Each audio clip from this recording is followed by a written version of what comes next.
piège de la circulation et j'ai dû faire au moins 5 km à pied en costume pour me rendre ici. Donc pour moi, je vous prie platement de m'excuser.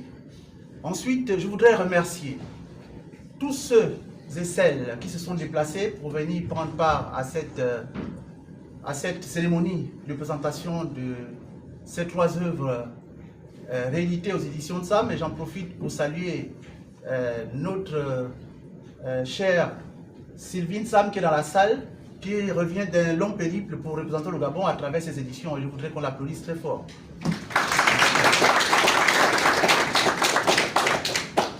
À mes chers amis, le professeur Steve Renombo, merci vraiment d'avoir accepté sans effort de bien vouloir présenter cette œuvre.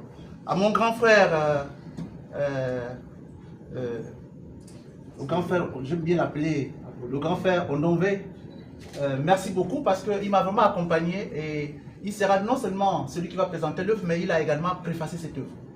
Donc à lui également je dis merci, ainsi que mon grand frère de longue date dans le métier du théâtre et de la scène, Dominique Douma, qui a également, docteur Dominique Douma, qui a également accepté de préfacer dès l'aube cette œuvre, donc Bruit d'Afrique.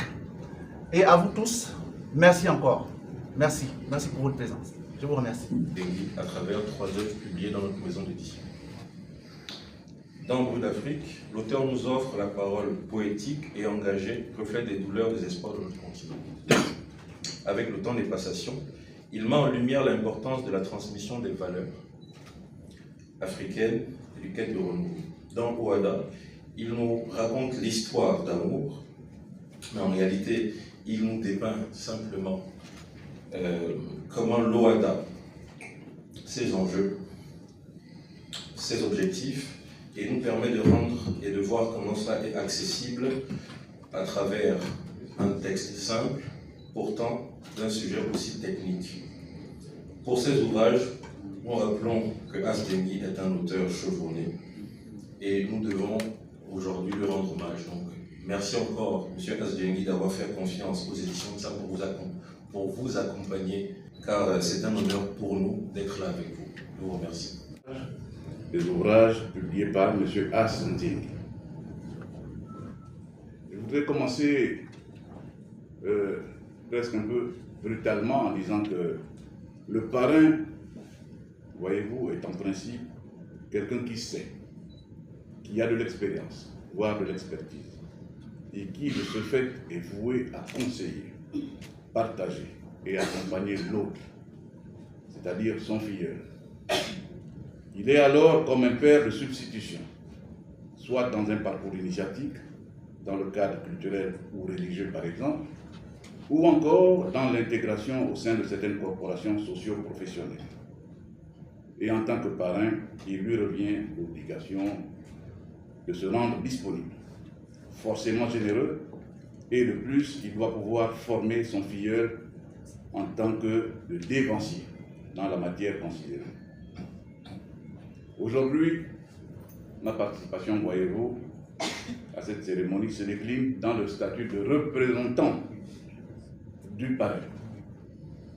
Je me dois de vous dire et de vous l'avouer qu'il s'agit d'un rôle un peu singulier, presque accidentel, voire anecdotique en cette occurrence.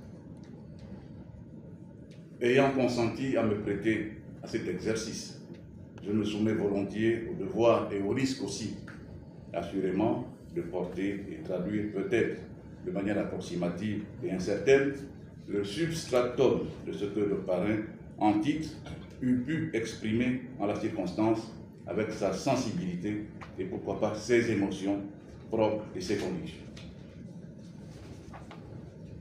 Alors, pour moi, une seule planche de salut, en l'espèce, celle que me procure mon propre parcours en tant qu'enseignant-chercheur dans le passé, précisément dans la matière qui nous abreuve aujourd'hui dans le cadre de cette cérémonie, à savoir le livre, l'écriture, la lecture et la production littéraire. Outre le fait que cette rencontre vient opportunément nous faire constater l'enrichissement inespéré et heureux du corpus littéraire gabonais, dont on s'est souvent plaint qu'il était tellement pauvre, tellement maigre.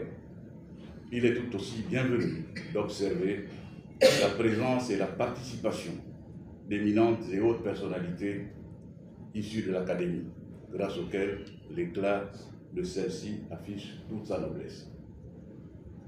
Mesdames, Messieurs, je vous le confesse, en prenant la parole ici devant vous, je ne m'autorise nullement à afficher la moindre prétention, même si par la trajectoire de ma vie professionnelle, je devrais pouvoir, à titre personnel, être en mesure de m'insinuer dans la connaissance et la compétence de ce qui est du domaine littéraire.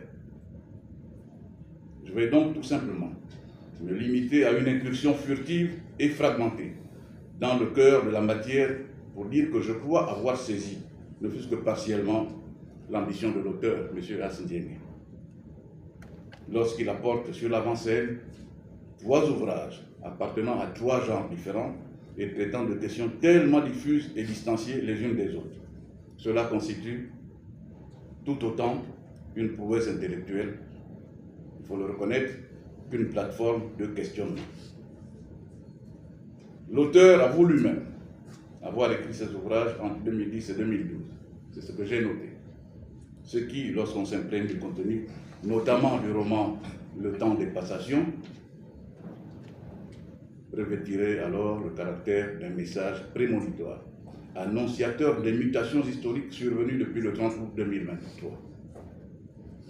Je m'arrête juste là, étant assuré que les échanges qui surviendront après ma prise de parole sauront traiter du fond et de la forme de cette œuvre littéraire.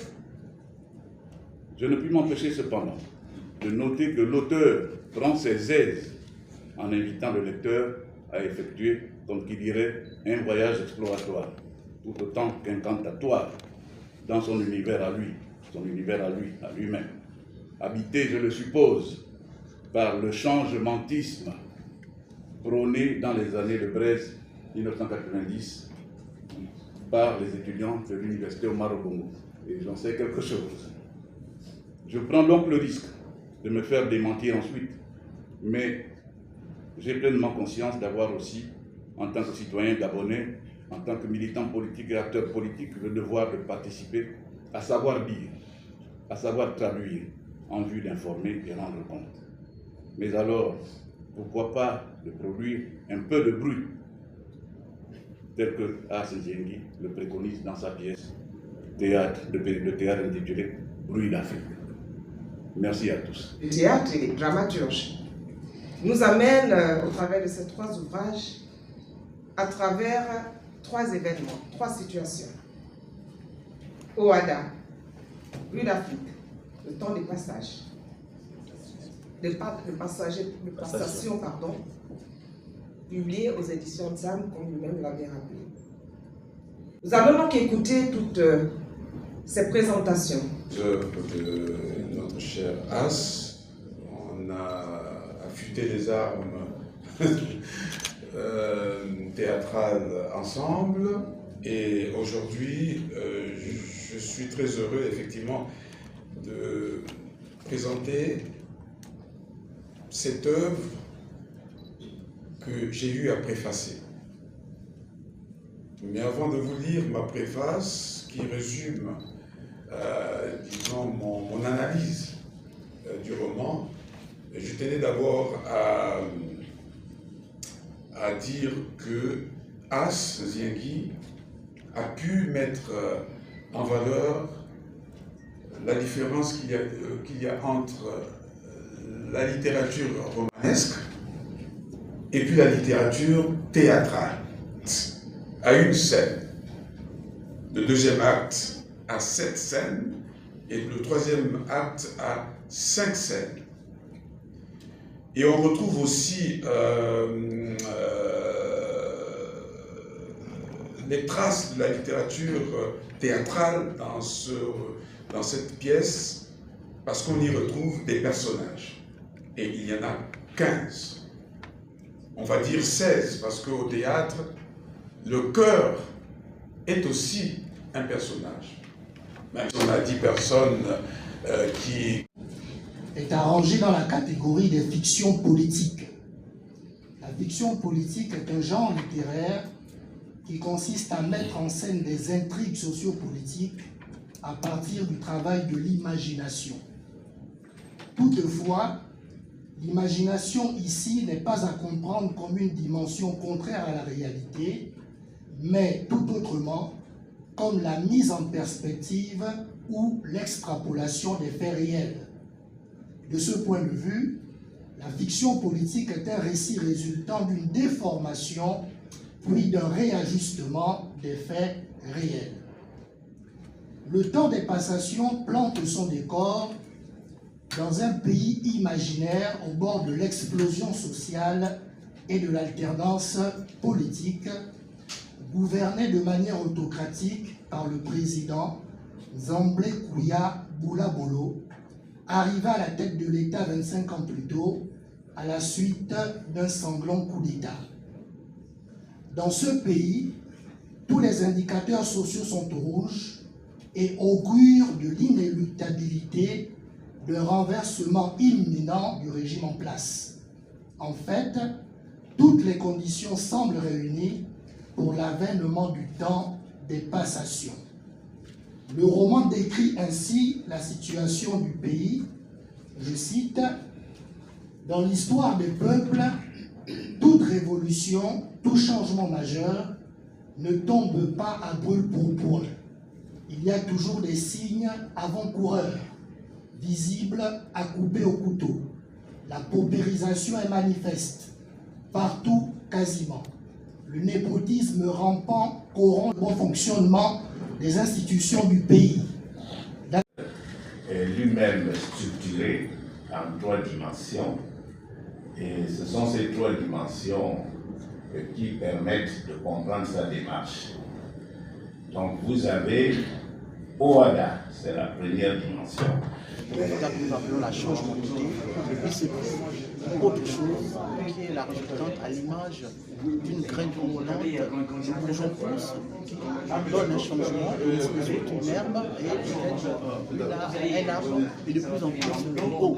Donc à chaque étape, il y a ce qu'on appelle la changementalité. Donc les changements successifs qui donnent lieu à ce qu'on appelle la changementitude. Et tout cela dans un contexte de transformation. Il faut changer en termes du point de vue économique, du point de vue politique, de la gouvernance,